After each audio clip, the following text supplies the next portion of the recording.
dans ce cours à épisodes espacés. Je vais arrêter aujourd'hui, mais évidemment, j'ai toute une masse de choses à faire aujourd'hui. Donc on va voir comment ça marche. Je vais essayer en tout cas de donner les idées essentielles. Alors, de façon à faire les choses les plus simples possibles, la première question que je vais aborder pour les équations quasi-linéaires et ma problématique générale de défaut. Donc je vais prendre déjà la question consistant à dire si je prends ce type d'équation, et puis on va tout de suite mettre un exemple. Je vais peut-être d'ailleurs rajouter un autre paramètre lambda, et je vais prendre une situation où on s'attend à ce que le problème... Oui, donc P, ce n'est pas une très bonne idée parce qu'il y a d'autres P, avec un M qui est supérieur ou égal à 1, et f de x sur epsilon dans RD, et puis,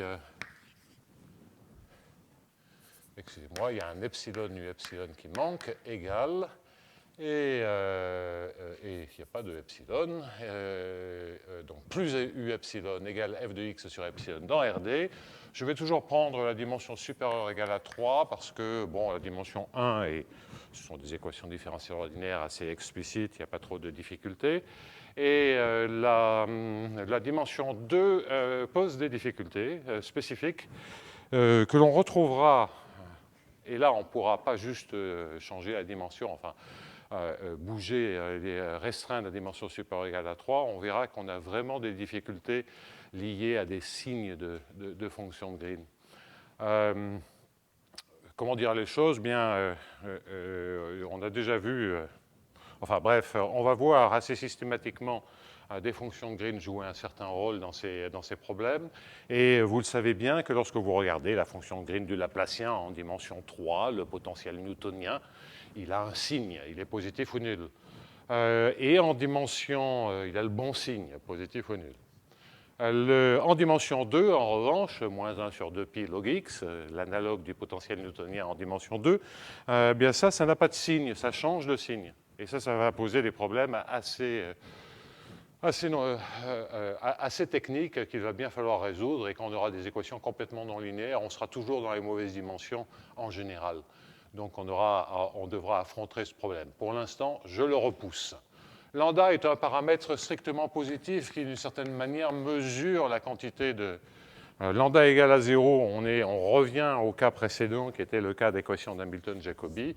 Et donc, plus lambda est petit, plus on devrait être proche de la situation des équations d'Hamilton-Jacobi.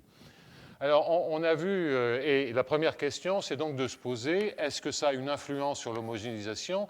Et là, l'homogénéisation, c'est simplement dire que ça tend vers 0, parce que le problème homogénéisé, c'est 0, étant entendu que f tend vers 0 vite à l'infini. Donc f est régulière. Donc le background est trivial, c'est 0. Et on regarde l'influence d'une petite perturbation localisée, puisque f tendant vers 0 rapidement à l'infini, ça veut dire que l'action ici se passe uniquement dans des boules qui sont de taille epsilon. Et la question que l'on se pose, on a une diffusion qui est du même ordre, et la question c'est qu'est-ce qui se passe? Est-ce que l'on a toujours la même limite que s'il n'y avait pas que si f était égal à 0? Bon, si d'ailleurs f était égal à 0, on aurait que u epsilon est identiquement nul. C'est un cas très très simple. Donc est-ce que, oui ou non, il y a quelque chose qui est modifié de par le défaut, la perturbation? Alors on a vu que c'était effectivement le cas dès que f était négative, ou dès que le minimum de f ou que f de 0 était négatif lorsque lambda est égal à 0. Qu'est-ce qui se passe lorsqu'on a le Laplacien? J'avais indiqué en fin de cours, il y a quelque temps, j'avais indiqué qu'effectivement on a deux effets contraires. On a l'effet du epsilon Laplacien, s'il n'y avait pas ça, qui effectivement donne bien 0 parce qu'on a suffisamment de mouvements browniens, racine de epsilon, suffisamment de diffusion pour bouger et sortir des boules de rayon epsilon, et donc voir le fait que f s'annule très vite. Donc ça assure, s'il n'y a pas ce terme-là, que u epsilon tend vers 0. En revanche, si ce terme n'est pas là, on a vu que ça ne marchait pas suivant les signes. Et donc il y a deux effets opposés. Et la question est de savoir lequel domine. Alors, il y a en fait quelque chose qui est un peu subtil, c'est qu'on va avoir une condition qui est quasiment nécessaire et suffisante, enfin qui est suffisante pour que ça ne tende pas vers 0 et presque nécessaire en un certain sens, par exemple dans le cas radial. C'est la situation m égale à 1, où en général, si f a le mauvais signe, négatif, ça se passe mal. On verra que lorsque f est positif, ça se passe toujours bien. Donc là, on sait que la difficulté, c'est lié au fait que l'infimum de f, qui est d'ailleurs un minimum dans ce cas-là, soit strictement négatif. Ça risque de poser des problèmes. Parce qu'on l'a vu, si lambda égale à 0, ça pose un problème. Enfin, si f de 0 est strictement négatif. Donc, pour m égale à 1, on va voir qu'on a une réponse qui est assez différente de ce qui se passe pour m strictement plus grand que 1. Pour m strictement plus grand que 1, si je prends par exemple le cas où f est négatif ou nul, on va voir qu'il faut que f soit suffisamment négatif.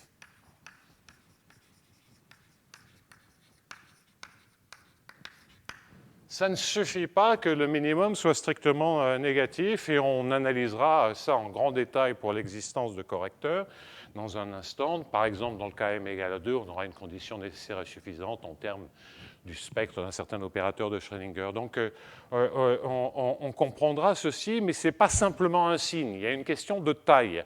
Typiquement, si vous prenez un f qui est égal à moins 1 sur une boule de rayon R, là il y a 0, ça c'est R. Si f est moins 1, fonction indicatrice de la boule de rayon R, eh bien pour que ça ne marche pas, c'est-à-dire que pour qu'il n'y ait pas convergence vers 0, il va falloir que R soit plus grand qu'un certain rayon. R plus grand que R0 entraîne, et d'une certaine manière, je mets ça entre guillemets, est équivalent au fait que U epsilon ne tende pas vers 0. Donc les choses vont être un peu plus subtiles pour m plus grand que 1, tandis que pour m égale à 1, je vais faire tout de suite un argument qui prouve qu'effectivement ça ne marche pas, et ça ne marche pas de manière assez violente. À quoi c'est lié ça? C'est lié au fait que ce n'est pas tant la taille du gradient qui compte, donc ce n'est pas le comportement à l'infini qui compte pour l'hamiltonien, c'est le comportement en zéro.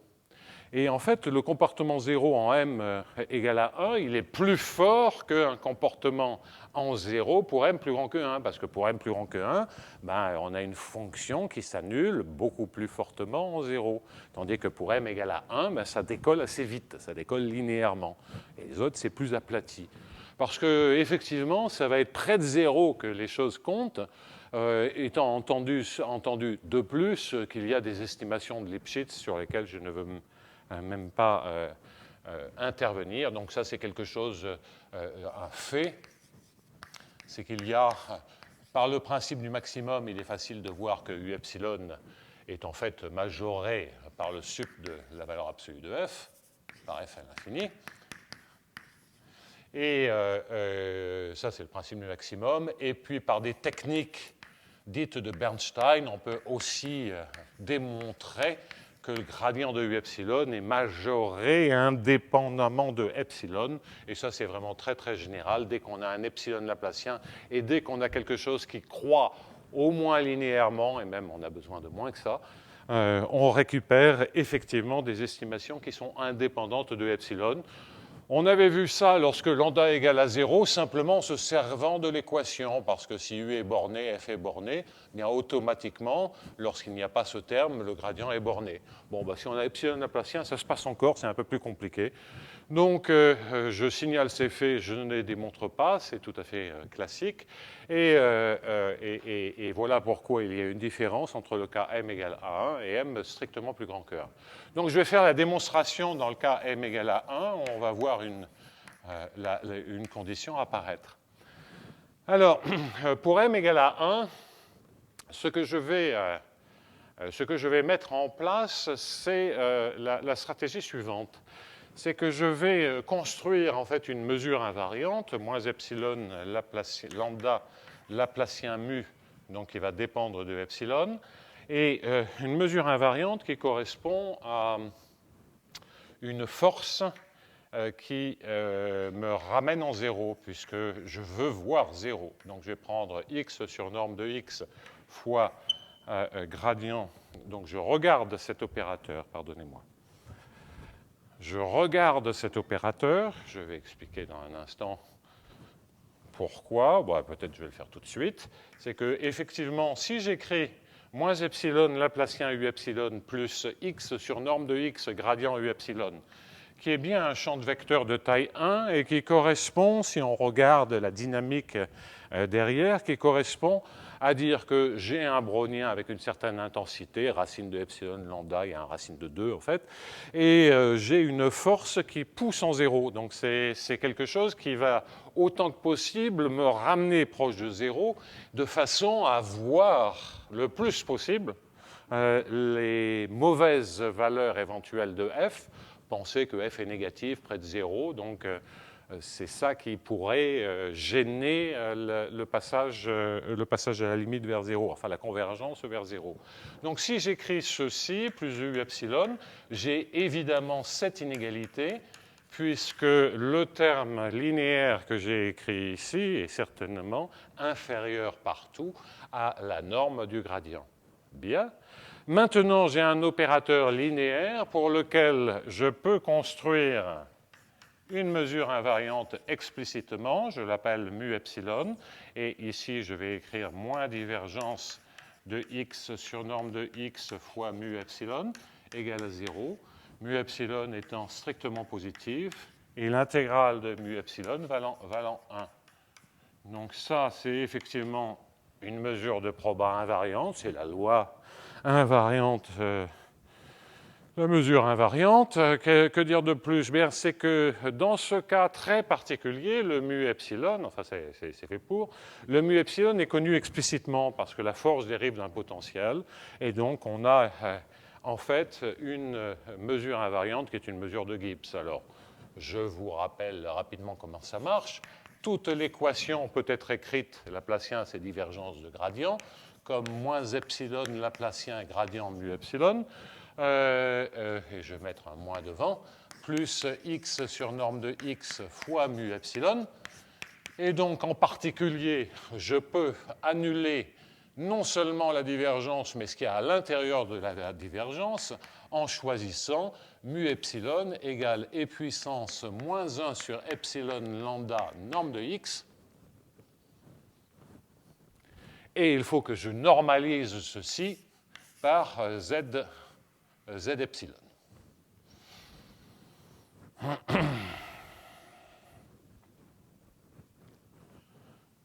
OK? Alors, on va... z epsilon, qu'est-ce que c'est? Pardonnez-moi, c'est simplement l'intégrale sur RD de e puissance moins 1 sur epsilon lambda norme de x dx. Alors, si vous passez en polaire pour les aficionados du calcul, vous pouvez calculer ça explicitement. Ça n'a rigoureusement aucune importance avec des puissances de 1 sur epsilon lambda qui sortent. On n'aura pas besoin de ça.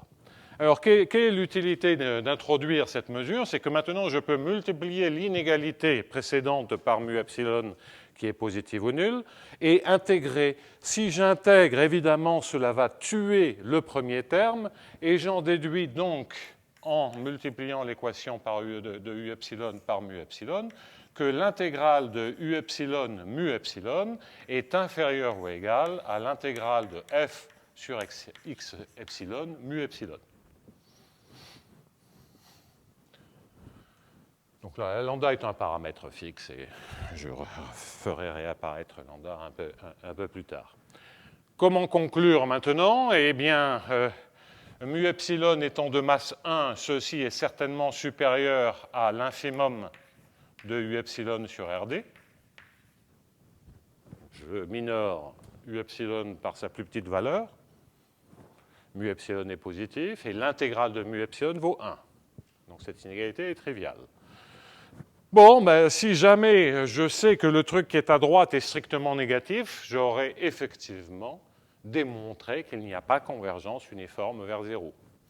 Et ça, qu'est-ce que c'est le truc de droite?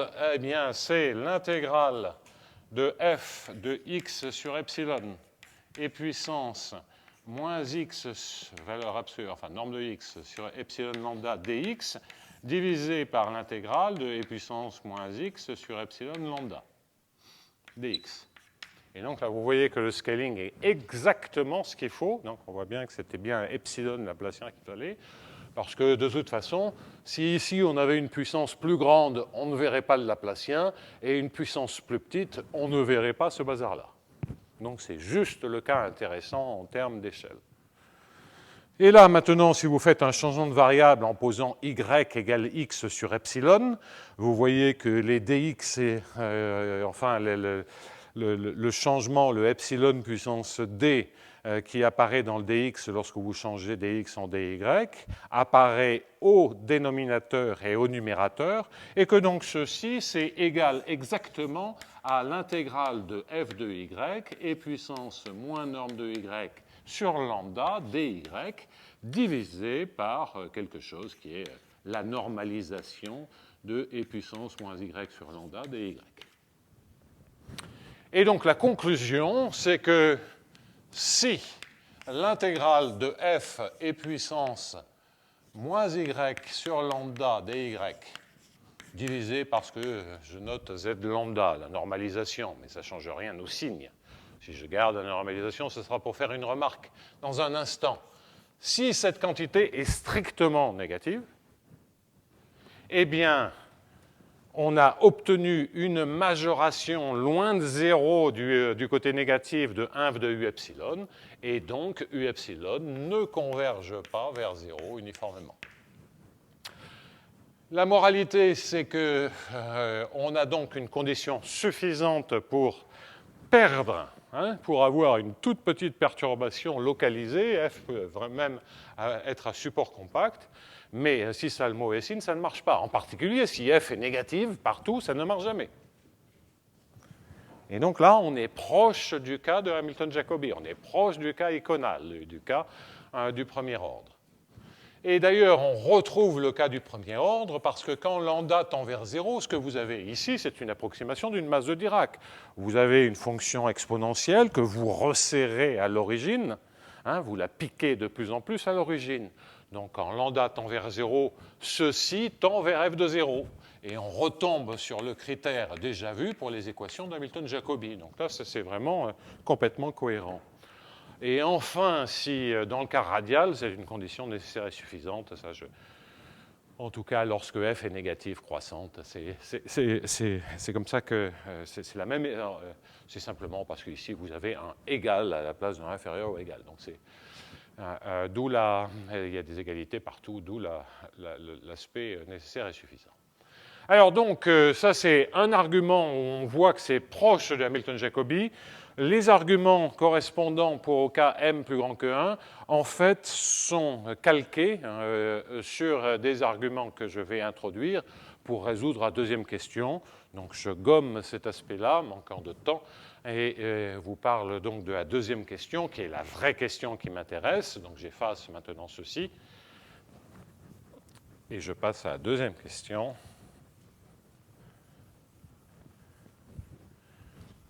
Et là, je reprends une problématique générale. Je vais maintenant oublier le lambda, ça n'a pas c'est vraiment pas ça qui m'importe. Je vais prendre gradient u epsilon à la puissance m. Et c'est d'ailleurs absolument pas ça que je veux écrire. Excusez-moi. Moins epsilon, pour bien montrer que ce n'est pas le même problème et que là, il s'agit de prendre un correcteur, il n'y a pas de epsilon, je mets V plus P plus V gradient M égale, eh bien, égal à quoi? Égal à un G de X plus F plus H bar de P. Alors là, il faut que j'explique beaucoup de choses. Donc P est un vecteur dans RD. Cela représente la pente de la solution correspondant au background. Je zoome autour d'un défaut localisé. Eh bien, j'ai une équation macroscopique. En le point où je zoome, j'ai un gradient. Ce gradient, c'est P. Et je vais chercher autour de cette déformation, je vais chercher exactement autour de cette déformation. Autour de cette pente, je vais chercher quelque chose qui me donne le comportement plus précis de la solution au voisinage du défaut. Donc, ça, c'est une pente donnée. G est une fonction périodique. Donc, j'ai choisi d'avoir un background organisé de manière périodique. Il pourrait être constant. H bar, c'est une constante qui est entièrement déterminée par G et par M et que j'expliquerai dans un instant. C'est l'hamiltonien effectif pour le problème macroscopique. Et F, c'est ma perturbation, comme précédemment. F tend vers 0 à l'infini, avec une certaine régularité. En fait, j'ai besoin de très très peu de régularité, donc régulière. Mais je ne veux vraiment pas, même uniquement des questions, des intégrabilités suffisent. Donc la régularité joue finalement assez peu de rôle. Alors, le H-bar, par quoi est-il déterminé? Il est en fait déterminé par le fait qu'on ait un problème de la cellule, un problème de correcteur qui permet de construire la solution dans le background, et tout ceci étant trivial lorsque G n'est pas là. Donc, H bar est la constante telle qu'il existe, en fait, une unique solution V périodique, V0 périodique, de moins Laplacien V0 plus P plus gradient V0 à la puissance M égale G. Et quand je parle d'unicité, eh il faut V0 est donné à une constante près, comme d'ailleurs le V qui est ici. Il faudra que je revienne là-dessus dans un instant. Et je suppose que la moyenne de V0, enfin j'élimine cette indétermination à une constante près en disant que la moyenne de V0 est nulle, donc il existe une unique solution périodique de ceci plus C. Donc c'est l'unique, c'est la constante C, telle qu'il existe une solution comme ceci. Bon. Donc si vous voulez, on dispose d'une solution bornée de cette équation lorsque f est égal à 0. C'est ce que l'on obtient par la théorie de l'homogénéisation périodique. Bien. Que dire de plus? C'est qu'effectivement, pour que ceci ait le moindre intérêt, il faut que V soit sous-linéaire à l'infini.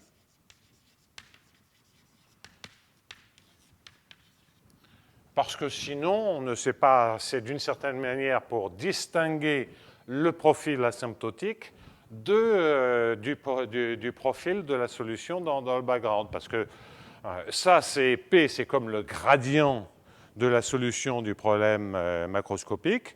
Et donc, pensez que localement, ça se comporte comme P puissance X. Le localement est repoussé, évidemment, il y a un changement d'échelle. Donc, c'est linéaire. Et c'est pour ça qu'il faut qu'un V soit sous-linéaire pour arriver à distinguer. Sinon, on mélange les deux trucs et on ne sait plus qui est qui. Bon, ça, j'ai déjà abondamment détaillé ces questions de comportement. De toute façon, nous allons obtenir des solutions V, lorsque nous les construirons, qui seront V0 plus quelque chose qui tend vers 0. C'est-à-dire que ce sera une perturbation de l'état périodique. Donc là, on sera certainement sous-linéaire puisqu'on sera borné. Et ça sera même plus précis que ça. Ça sera périodique, ça sera V0 à l'infini. Bien. Alors, donc, on sait bien que lorsqu'on sait résoudre la deuxième question par un comportement asymptotique, enfin par un développement asymptotique élémentaire, on sait que la première question est résolue de manière positive. Et on a vu que lorsque f est négatif ou suffisamment négatif, il y a un problème. Donc, on ne peut pas espérer résoudre ça lorsque f est négatif, et même dans le cas p égale à 0, g égale à 0, h bar égale à 0. Dans ce cas-là, on ne peut pas espérer toujours avoir des solutions si f a le mauvais signe. En particulier pour m égale à 1, si f est négatif, ça ne marche pas. Donc, je vais commencer par regarder le premier cas qui consiste à dire si f est positif ou nul. Ensuite, il y a un deuxième cas qui consiste à dire que, et ça c'est essentiellement le théorème des fonctions implicites, qui consiste à dire que si f est petit et que m est strictement plus grand que 1, alors il y a toujours une solution. Mais si f a le mauvais signe et est grand, il n'y a pas de solution. Donc ça sera à peu près... Donc premier cas, f positif, ça sera OK, et je vais préciser ceci. Deuxième cas, qui est un cas simple, qui est de dire si m est plus grand que 1, de façon à ce qu'on ait la différenciabilité. Si m est plus grand que 1 et si f est petit, alors c'est OK. Et ça, c'est uniquement le théorème des fonctions implicites.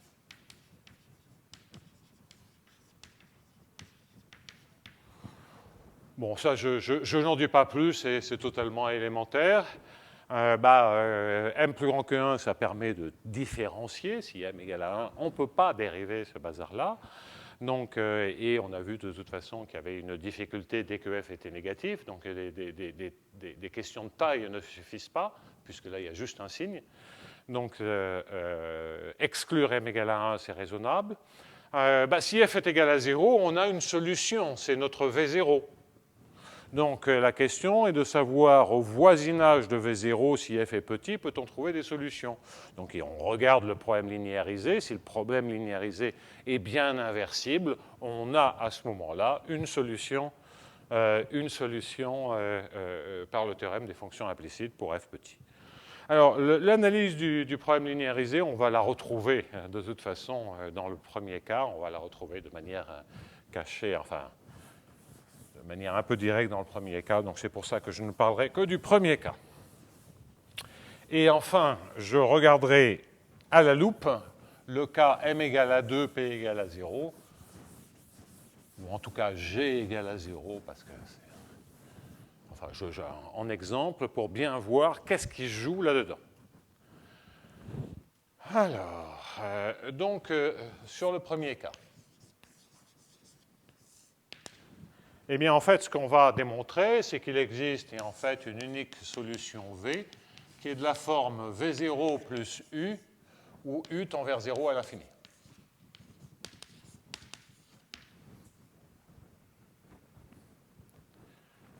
Donc, il existe une unique solution. Je ne parle pas de l'unicité, mais en tout cas de cette forme-là, puisque les V sont définis à une constante près.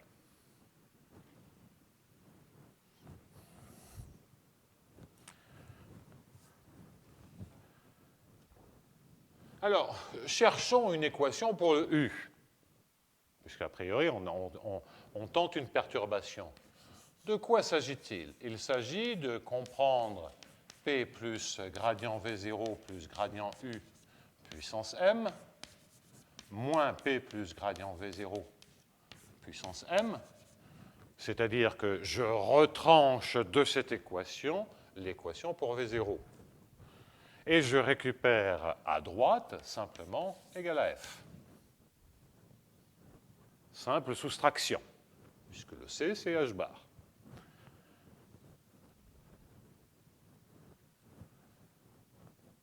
Et ça, certainement, ce truc-là, par le fait que prendre la norme à la puissance m, c'est une opération convexe, c'était là-bas une différence de fonction convexe, c'est supérieur à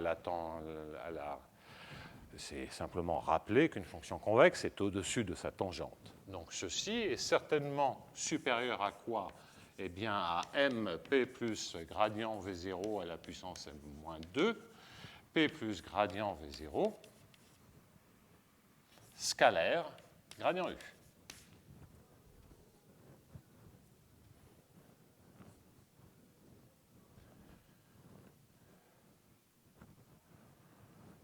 Alors, je vais appeler B le champ de vecteur, m fois P plus gradient V0, tout ce qui multiplie le gradient U.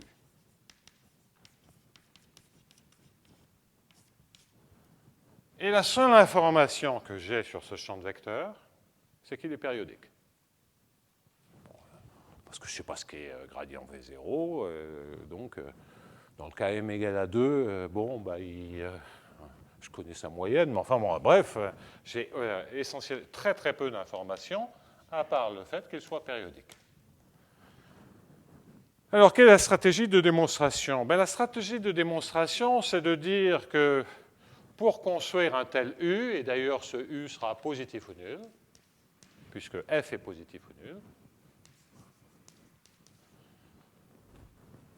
grâce au principe du maximum, en travaillant dans des boules si nécessaire, je passe les détails techniques. Au lieu de résoudre ceci dans Rn tout entier, vous le résolvez dans une boule avec U égale à 0 au bord.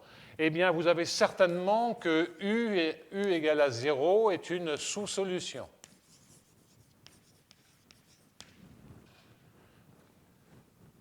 C'est une sous-solution parce que si vous prenez U égale à 0, ça fait 0, ça fait 0, et c'est bien inférieur ou égal à f parce que f est positif ou nul. Et donc, si je construis une sursolution positive, j'ai gagné.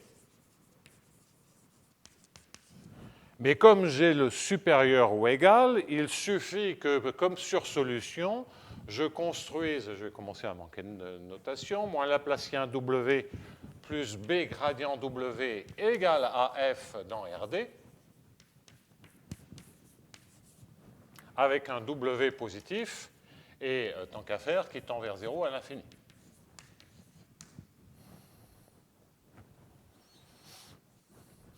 Si je construis un tel objet, alors effectivement W sera une sursolution du problème, puisque cet opérateur appliqué à W est plus grand que ce qui apparaît dans l'équation, qui est égal à F. Et ça suffira à être sûr qu'il existe une solution coincée entre 0 et W, fin de la démonstration. Modulo l'existence pour un problème linéaire. Donc on est ramené maintenant à un problème linéaire, mais dans l'espace tout entier, et avec un champ de vecteurs, qui lui est périodique. Alors, construire si f est un support compact, pensez une masse de Dirac, c'est quand même un bel objet à super compact. Si vous mettez Dirac en 0, là, ce que vous êtes en train de construire, c'est une fonction de Green. Bon. Et donc, ce que vous voulez, c'est que la fonction de Green soit positive et surtout tende vers 0 à l'infini. Et vous avez un Laplacien et un champ de vecteurs. On peut se poser la question, qu'est-ce qu'il faut sur le champ de vecteurs? Ce n'est pas simple. Parce que ça dépend de la géométrie des courbes intégrales associées à B. Enfin, ça dépend de la manière dont B pousse. Si B pousse vers 0, ça va renforcer la décroissance à l'infini. Si B pousse vers l'infini, au contraire, on peut même avoir des fonctions de Green qui croissent. Parce que ça envoie toute la masse à l'infini. Alors là, il est périodique. Donc, en moyenne, il est constant. Vu de très loin, mais ça oscille. Alors déjà, qu'est-ce qui se passe lorsqu'on a un champ de vecteurs constant? Alors ça se calcule explicitement, la fonction de Green, et vous apercevez lorsque B est constant que vous avez une fonction de Green qui décroît au moins comme la fonction de Green normale. Bon, c'est un calcul explicite, on le voit. Elle est plus compliquée, il y a des exponentielles qui flottent, etc., mais elle décroît. Comme, disons, dimension 3, comme le potentiel newtonien. Et donc, on peut espérer que B décroisse, elle aussi, parce que, vu de très loin, les petites oscillations ne comptent pas. Mais enfin, ce n'est pas une démonstration. Alors, comment on fait une démonstration? Alors, en fait, on peut faire des démonstrations sur les fonctions de Green et démontrer leur décroissance. Enfin, mais je ne vais pas rentrer là-dedans. Je vais faire un argument qui indirectement donne les informations sur la fonction croissante, sur la fonction de Green, et je vais me servir d'une astuce. Donc, déjà, je vais écrire cette identité remarquable et fausse d'ailleurs parce qu'il y a un 2 qui manque, égale 2 fois FW. Bon. Et je vais me servir de la mesure invariante périodique de moins Laplacien plus B. C'est-à-dire, j'appelle mu périodique la mesure invariante, c'est-à-dire moins Laplacien mu, moins divergence de B mu égale à 0.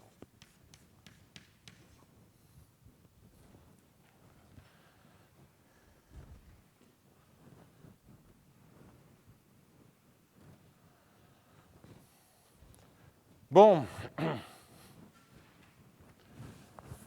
Alors, je vais démontrer le théorème suivant sur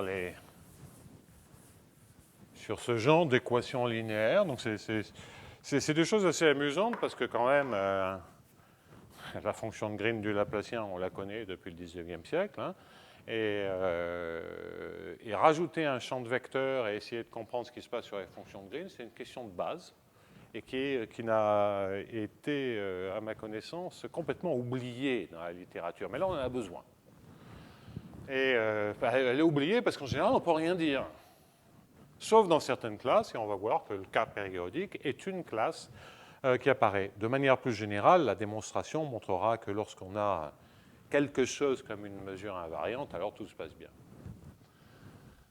Alors, donc le théorème, ce qui est quand même une manière de dire que le champ de vecteurs ne pousse pas trop de manière isotrope à l'infini, vers l'infini.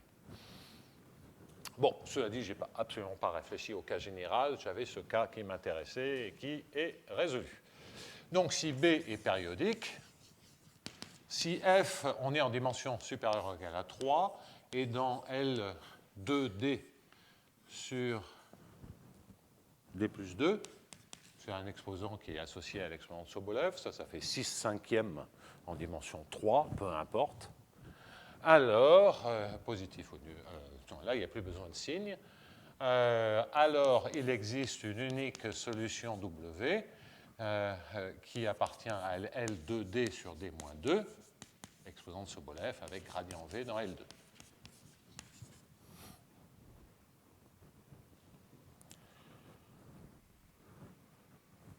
Alors, en fait, ce qu'il y a, c'est un espace qui remonte à Bepo-Lévy qui consiste à regarder des fonctions qui sont nulles à l'infini, disons la fermeture des fonctions C infini à support compact, pour la semi-norme, qui devient une norme pour de telles fonctions en dimension supérieure à 3, pour la norme L2 du gradient. C'est-à-dire c'est comme l'espace de Sobolev H1, mais on n'a pas la norme L2 et ça change tout parce qu'on est dans l'espace tout entier. Bon, chose tout à fait classique. Mais néanmoins, comme on est dans l'espace tout entier, comme on est en dimension supérieure ou égale à 3, les inégalités de Sobolev vous donnent cette intégrabilité. Ce n'est pas L2, c'est plus, ce qui veut dire moins de décroissance à l'infini. Et donc la démonstration, c'est que, bon, tout ceci, il faut le justifier, il faut rajouter un plus delta W de façon à avoir une décroissance exponentielle. Mais le W, quand même, décroît assez vite pour que je puisse multiplier cette équation par mu et faire une intégration par partie. Et je n'aurai pas de terme de bord à l'infini.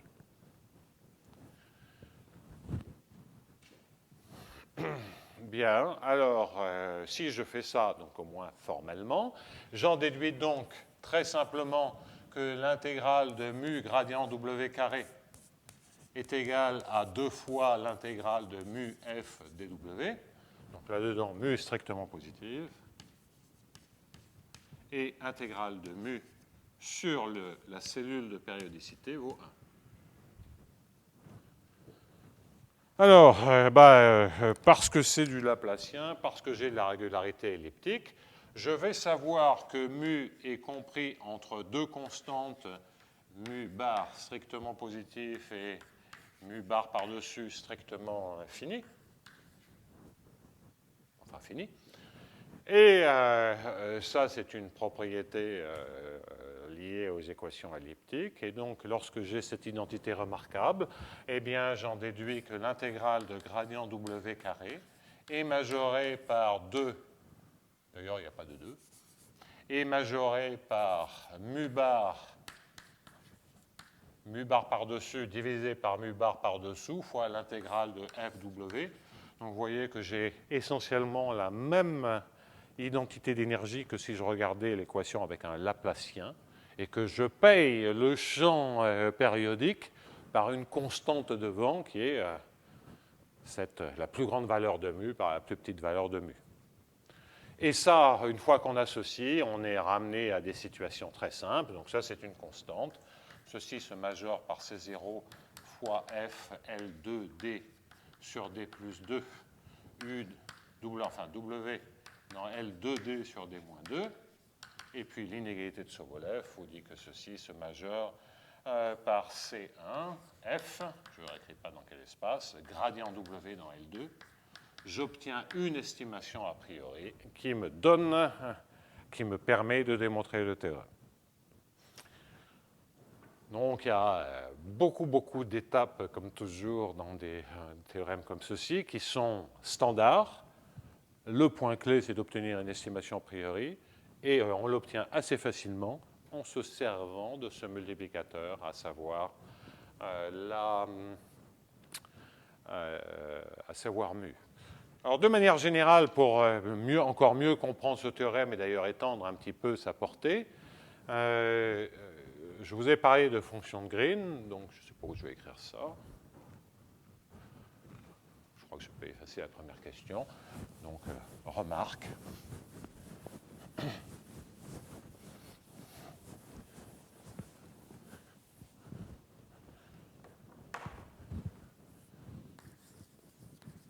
C'est-à-dire que si je regarde, en fait, il faut démontrer qu'un objet comme ceci existe. Je place ça en 0 parce que comme B est périodique, on a 0 ou n'importe quel point, c'est vraiment exactement la même chose. Donc c'est juste une manière de fixer un point. Il suffit de prendre un point dans la cellule. Après, tout va pouvoir être par périodicité translaté. Donc, un point dans la cellule, c'est un point dans un compact, donc bon, 0, ça suffit. Eh bien, G tend vers 0 à l'infini, en un certain sens, et G est positif ou nul.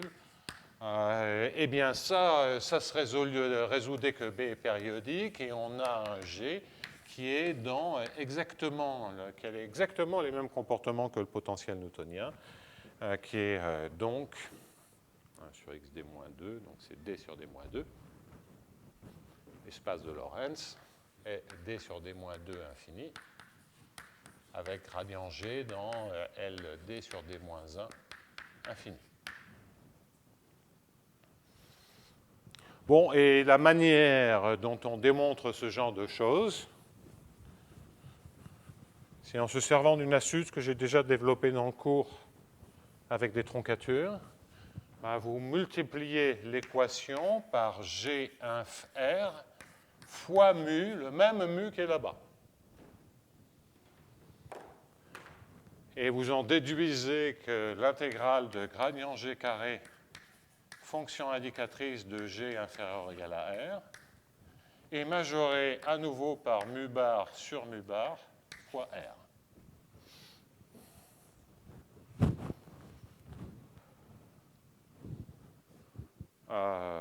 Oui. Ou tout simplement parce que G inf R, lorsque vous multipliez par la masse de Dirac, ça se majore par R, mu se majore par mu bar, et puis vous faites exactement le même calcul. Et lorsque vous avez ce genre d'informations, eh bien vous en déduisez ces deux quantités, et en plus, ces estimations ne dépendent que de ce rapport. Donc c'est très très explicite. Et ça, c'est exactement ces espaces de Lorentz, c'est dire que ça se comporte comme 1 sur x à la puissance d-2, qui est en dimension 3, 1 sur x, potentiel newtonien. Donc on voit bien qu'on a comme comportement, on a au moins le comportement du potentiel newtonien. Et en général, c'est un peu plus compliqué. Si je prends un P, on a au moins le comportement du potentiel newtonien, sauf dans certaines directions où là, ça décroît un peu plus vite, qui sont liées à la direction du champ de vecteur constant. Bon, donc on peut analyser ceci, point trop n'en faut. En tout cas, c'est ça qui permet de résoudre le premier cas et de voir qu'effectivement, grâce à la convexité de l'hamiltonien et au signe, on s'en tire facilement. Enfin, relativement facilement si on a cette astuce en stock. Pour conclure, de façon à ce qu'on voit bien comment ça marche, je vais regarder une situation un peu particulière qui peut être généralisée, mais bon, à nouveau, je vais vraiment regarder le cas m égale à 2, et puis pour simplifier, je vais prendre P égale G égale H bar égale V0 égale à 0. C'est-à-dire le background est trivial. Le problème macroscopique est trivial, c'est solution nulle. Et donc la question maintenant est de résoudre moins Laplacien V plus gradient V carré égale à G dans RD. À nouveau, une équation extrêmement simple, et G, c'est FD.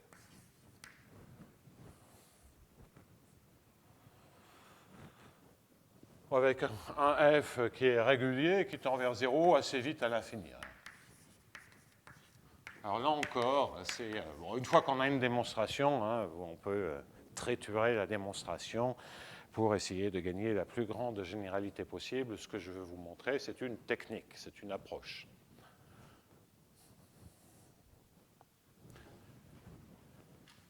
Donc on sait déjà que ça marche pour f positif ou nul, donc je ne vais pas insister, je vais prendre la situation où le minimum de f est strictement négatif.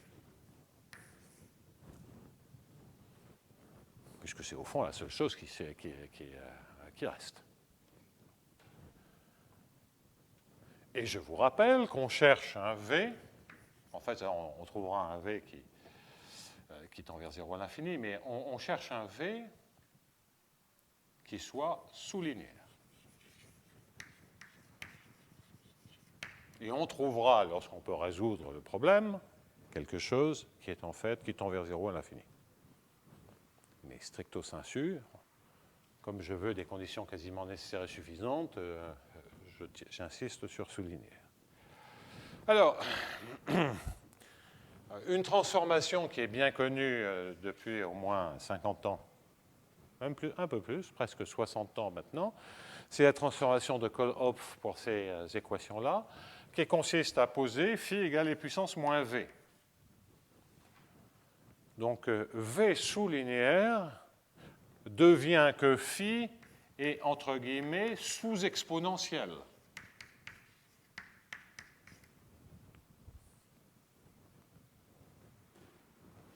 Et l'équation précédente, d'ailleurs, v tend vers 0 à l'infini, ça veut dire que phi tend vers 1 à l'infini. Et l'équation devient moins Laplacien phi, on fait le calcul, et ça devient avec un phi qui, bien entendu, est strictement positif, puisque c'est l'exponentielle, une exponentielle. C'est-à-dire que c'est une solution pour un opérateur de Schrödinger qui est moins Laplacien plus f, avec un potentiel qui est f, qui tend vers 0 à l'infini.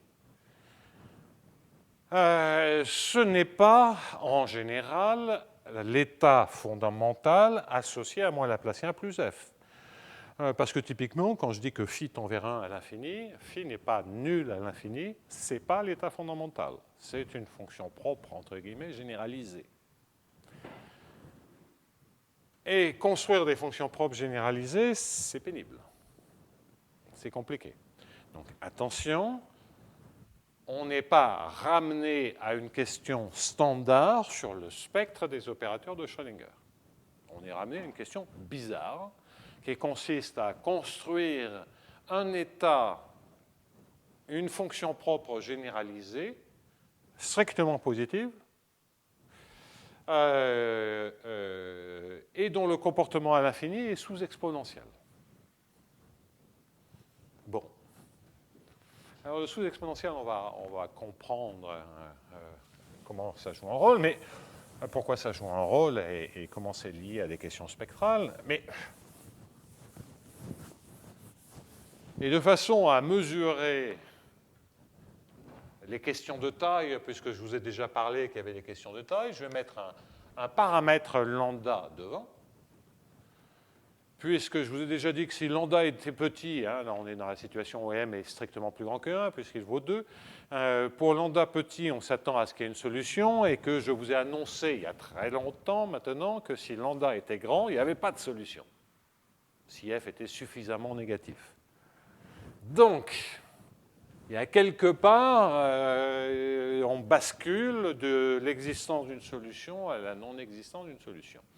Alors, pour ce faire, on doit donc maintenant regarder des questions de spectre de moins laplacien plus lambda phi, et je vais regarder ce que je vais baptiser lambda 1 moins laplacien moins lambda phi, c'est-à-dire l'objet qui consiste à prendre l'énergie, intégrale de gradient phi carré moins lambda phi 2, pour tous les phi de norme égale à sur RD, de norme égale à 1 et phi dans ces zéros infinis. Donc vous pensez, hein, opérateur de, je pense 0 infini, ça vous pourrez prendre H1, ça n'a rigoureusement aucune espèce d'importance.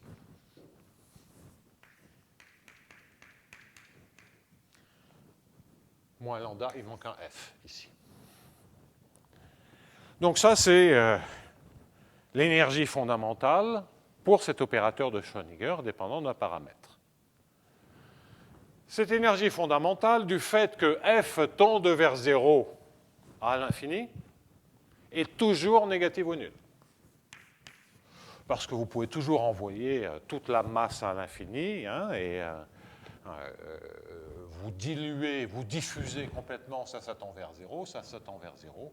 Donc vous savez toujours que c'est un fait complètement général, dès que vous prenez un opérateur Schrödinger qui est nul à l'infini, bon, ce qui est le cas de pratiquement tous les opérateurs, le bas du spectre est toujours négatif ou nul. Il peut être nul ou strictement négatif. C'est une fonction qui, bien entendu, vaut 0 en 0, j'ai appelé ça E de lambda, et E de 0 vaut 0. Et E étant un infimum de fonctions linéaires en lambda, E est concave. Tout ça, c'est standard. Hein. Et de par les inégalités de Sobolev, là, il faut que... quand j'ai dit moins, je ne sais pas pourquoi j'ai mis tout à coup un moins, c'est un plus. Donc c'est simplement dire que F- doit être dans LD sur 2 infini, mais donc suffisamment de décroissance à l'infini. Et on va savoir que E de lambda est égal à 0 pour lambda positif petit. Donc ça, c'est l'inégalité de Sobolev. Parce que ceci peut être majoré par cette énergie grâce aux inégalités de Sobolev. Et donc, on a le schéma suivant, et dès que le minimum, dès que le minimum de f est strictement négatif, ça veut dire que f est négatif sur une boule, vous collez votre phi dans cette boule, vous avez une fonction test, l'intégrale de gradient phi carré ne bouge pas, l'intégrale de f phi carré est négatif, et donc pour lambda négatif ou nul, si le minimum de f est strictement négatif, E de lambda est strictement négatif pour lambda grand. Et donc la moralité, ce que vous avez en termes de comportement,